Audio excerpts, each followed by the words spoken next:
Anthropology commencement ceremony. He's going to stay there. Yay. He's going to stay there, isn't he? My name is Nancy Levine, and I'm chair of this department.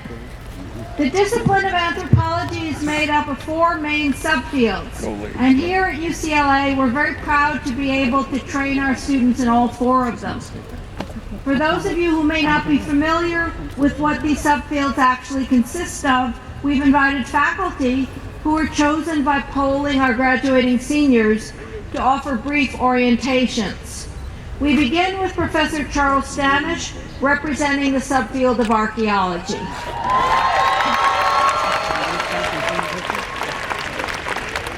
Well, wow, that was loud. Hello, everyone. Congratulations to all of the anthropology graduates. You deserve it. So let me just say, ladies and gentlemen, job well done. All of the professors in anthropology are extremely proud of you. As Professor Levine says, I teach archaeology, the field that I love and the field that I've been doing since I was 17 years old. As many of you know, archaeology is much more than just finding pretty objects, although that's not bad. We are a social science, and our mission is to understand the evolution of human society from the earliest stone artifacts in Africa almost 3 million years ago up to the present day. We use tools and concepts not unlike forensics in CSI and all of those shows to tell the story of the human past, both ancient and very recent. The reality is we actually developed most of those tools in forensics, but we never get any credit, but that doesn't matter. We're very proud that we teach young people not just to appreciate the ancient world and to learn about the brilliantly diverse and rich cultures of the past. We also teach transferable life and career skills like 3D mapping and satellite imagery, DNA analysis, statistics, chemistry, and scientific analyses of all sorts. Archaeologists have to work in teams. They have to get along and they have to help each other. Those of us who work in places far from here must learn to adapt to new and strange cultures, cuisines, and ways of doing things that are very different from the life in which we grew. We challenge our students every year by getting them out of their comfort zone, and then we teach them the value of hard work and intellectual curiosity. I just want to end my very brief comments by saying to the families of our graduates here that you should be very, very proud of each and every one of them here, and not just because they got this degree. I'm an old guy now, and I often hear that students, quote, today are lazy, or they do not work like we used to work. This is wrong. Students today have values as strong as any generation in the past, and my students work harder than I or members of my generation ever did, and I sincerely mean that. Students today are more tense. We're more tense than ever because they enter a world full of uncertainties that we never even had to think about. We professors in archaeology like to think that we have prepared them well. When you leave UCLA archaeology, you are ready to take on the world. Go do it, folks.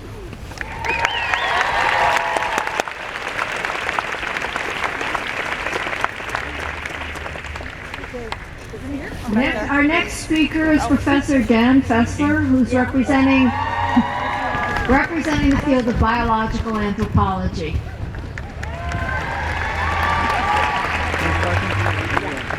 All right, if I could, can I have all the graduates stand up, please?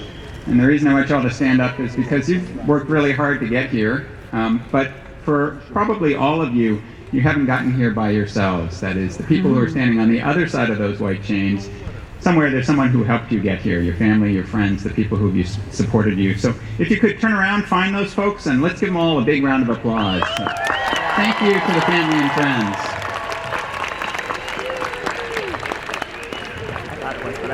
All right, over that. Sit down. Keep going here.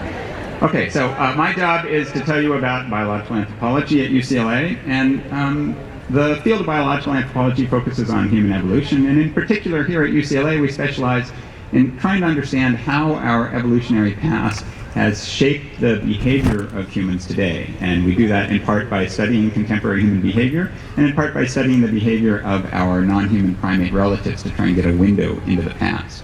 And faculty here at UCLA study a wide variety of aspects of biological anthropology with this focus on behavior. The students are familiar with this, but for the family and friends, perhaps not. Let me just briefly go through some of our faculty and the things that they do. Professor Shelza studies reproductive decision-making among the Himba of Namibia. Professor Barrett, who works with the Shuar of Ecuador, studies how the mind is made of modular components.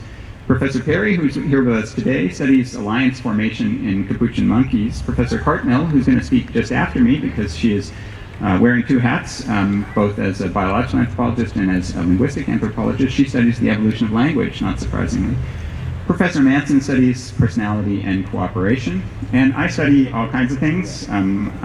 Students of mine know I have a very short attention span and I'm easily distracted, and the luxury of being a faculty member at a great university is that we have the opportunity to investigate lots of interesting things. In particular, I try and explore, among other things, how our history of violent intergroup conflict throughout human evolution has shaped the minds that we've inherited from our ancestors.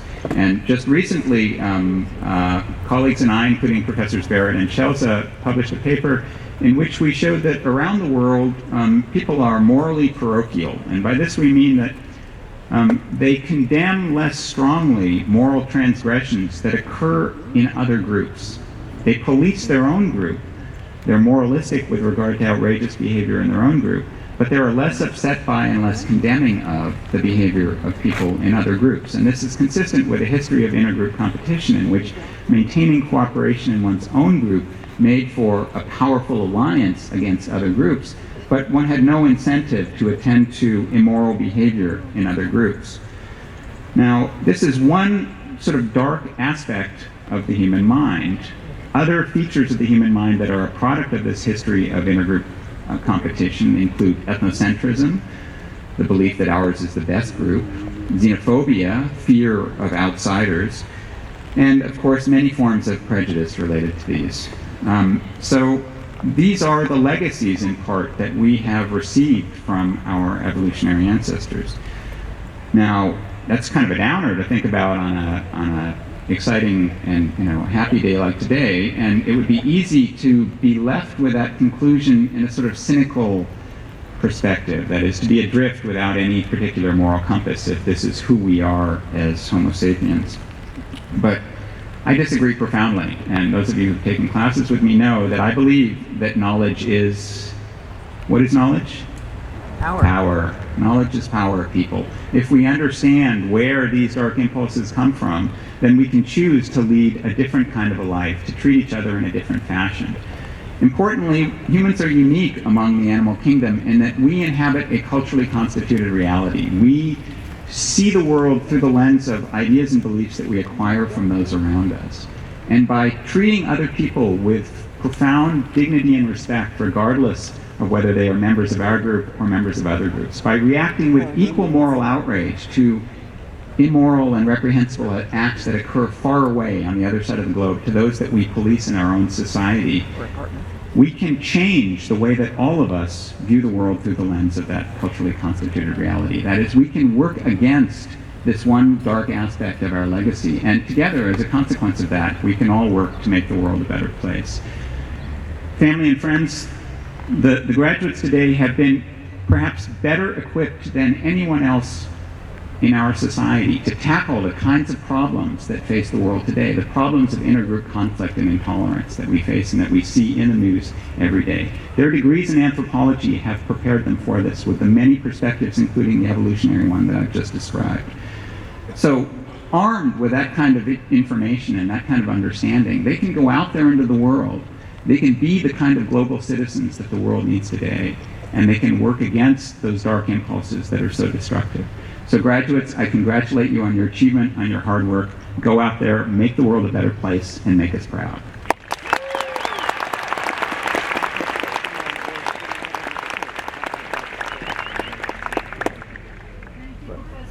Thank you, Professor Fessler. Next, as Professor Fessler already mentioned, our next speaker will be Professor Erica Cartmill, who will be representing the field of linguistic anthropology.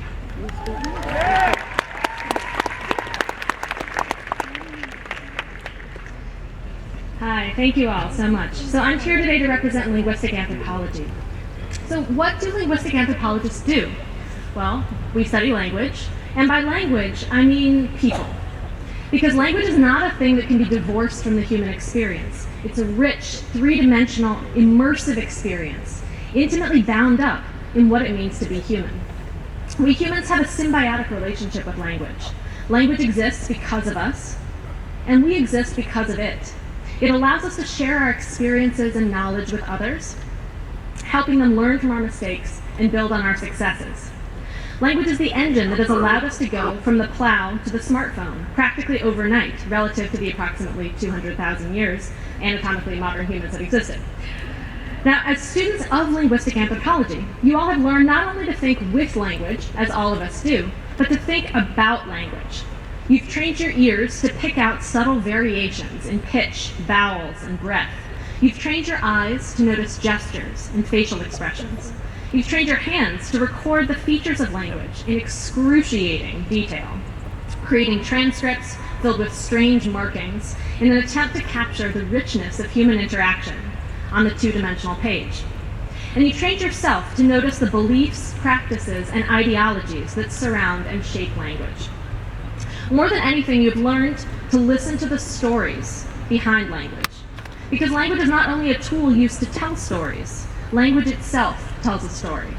It tells stories of identity, of culture, of place, of time, of struggle, and of triumph. This is a beautiful thing. Experience is made of stories, and language lets us live. This storytelling happens not just with our words, but with our hands, bodies, and faces. Now, I study gesture, and that's why I had to put my papers down, because otherwise I couldn't talk. So as a gesture researcher, let me tell you that our words and our hands are very much together a part of language. Gesture and speech form part of an integrated multimodal system. If you prevent someone from gesturing, it becomes harder for her to speak. She will make more errors and remember fewer details. Children gesture before they can speak, and their gestures both precede and predict developments in their speech. Now, I love what I do, but it can be awkward to always notice people's gestures. Let me tell you from personal experience, it can be a bit uncomfortable to ask someone to repeat something because you were watching their hands. You have captivating gestures. It can just be a bit of a conversation stopper. But noticing gesture and tone and pitch and pauses and all of the other richnesses of language is the purview of the linguistic anthropologist. It is our goal to really see the people behind the language, to hear the stories buried in the words we choose to say, as well as those we leave out. Language is a powerful force. It can elevate and unify, but it can also denigrate and divide. It is my hope that as students of linguistic anthropology, you will use your powers of observation, reflection, and analysis to shine a light on language practices that perpetuate inequality and injustice, and strive to change them. I hope you will use your skills to forward our understanding of human stories, experiences, beliefs, and practices. Whether you're working for a global firm tasked with contacting new markets, coordinating with community leaders to improve neighborhood safety, or teaching young children to thrive in the classroom, your sensitivity to the features and practices of language will help you succeed.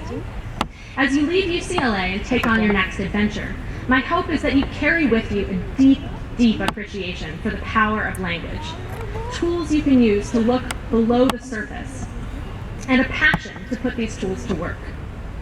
I hope you continue to look for the human stories beyond the words, and I wish you all the best in writing the next chapter in your own stories. So congratulations, class of 2016. Thank you.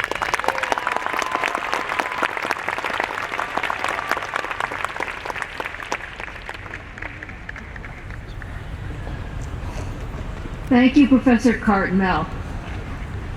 Last, we will have Professor Jason Throop speaking on behalf of the subfield of sociocultural anthropology.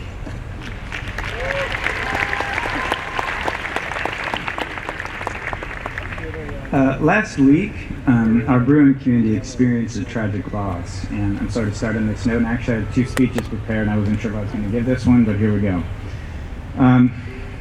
We did experience this tragic loss that we're all still trying to make some sense of. The senseless killing of Professor William Kluge by one of his former graduate students. For those of us who were here on campus that day, and for those of you who may have watched from home, it was a horrible and horrifying event. Together we witnessed our campus turn from an open, diverse, and peaceful place where the pursuit of knowledge, understanding, and truth is ideally fostered and encouraged, to a warlike zone where helicopters, bomb squads, and teams of heavily armed police officers were deployed to respond to a radically uncertain and urgent situation.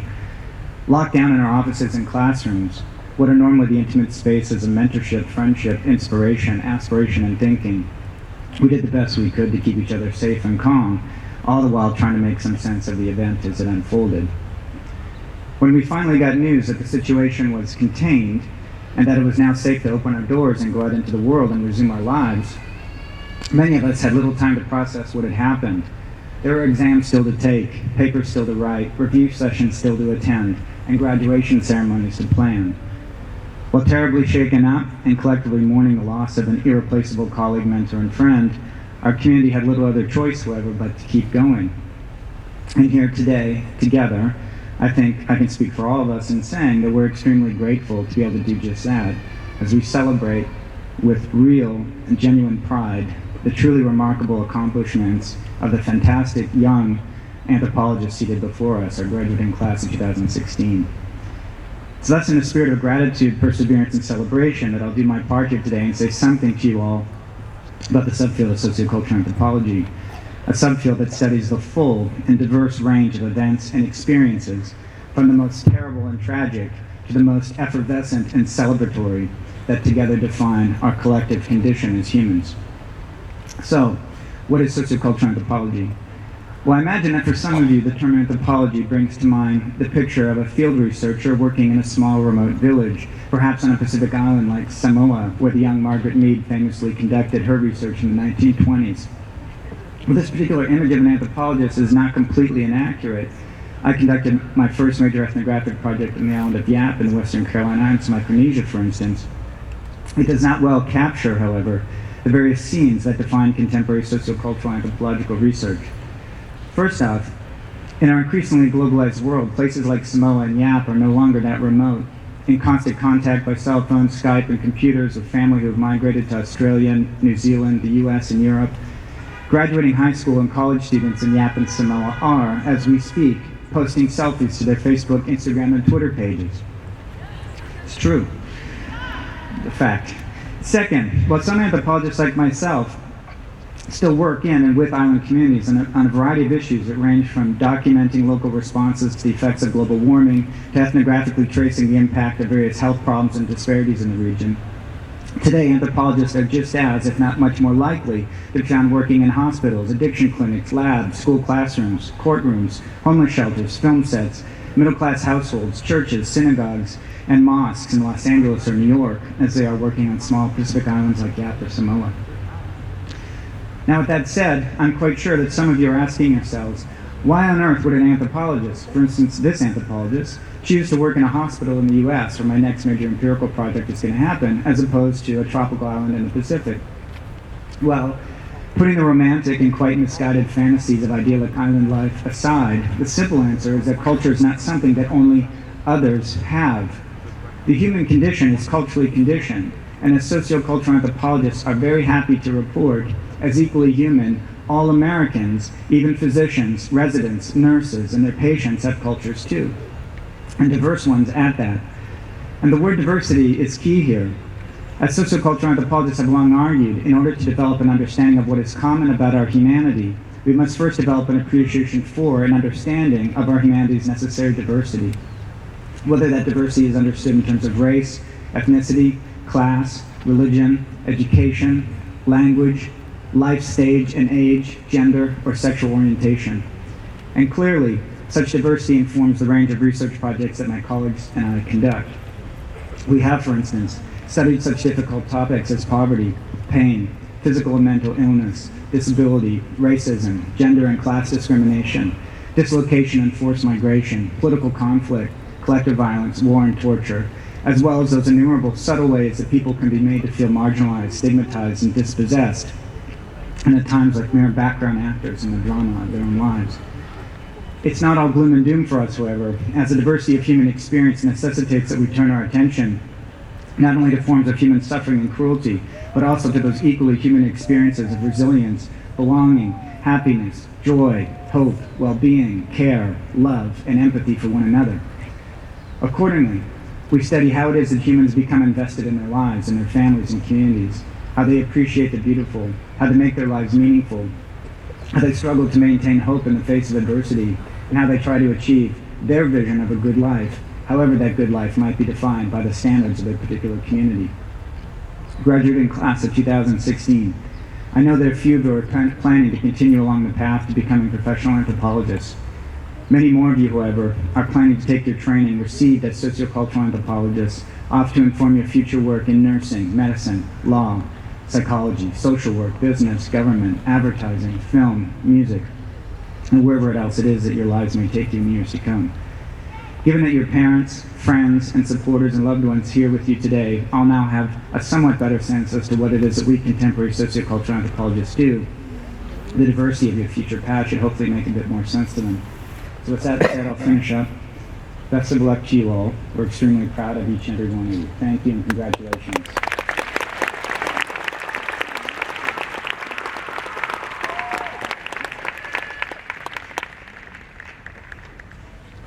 Thank you, Professor Troop. Next, I'm going to be talking about the Lemelson Honors Program and present our 2016 cohort of Lemelson Scholars. The Lemelson Anthropological Fellows and the Lemelson Anthropological Undergraduate Honors Program was founded 5 years ago in 2012 with a gift from Anthropology Department Professor Robert B. Lemelson. It is as intense an introduction to undergraduate research as exists anywhere in the United States and follows a long history of departmental commitments to providing training for undergraduate students who are interested in conducting original research. The program has helped enable our department to provide inspiration and top-notch research opportunities to some of the next generation of anthropologists, while nurturing a culture of collaboration for which our department is renowned. I'll ask the 2016 cohort of Lemelson Scholars to stand when I announce their names, but please try to hold your applause until all the students have been introduced. Disha Bhagwat, not here. Oh, there she is. Jonathan Calzada, Amy Chan, G. Desierto, Philippe Huichochia, Rebecca Navarez, Catherine Rother, Allison Solomon Wales, Jessica Twina, Brian Vallejo. Honors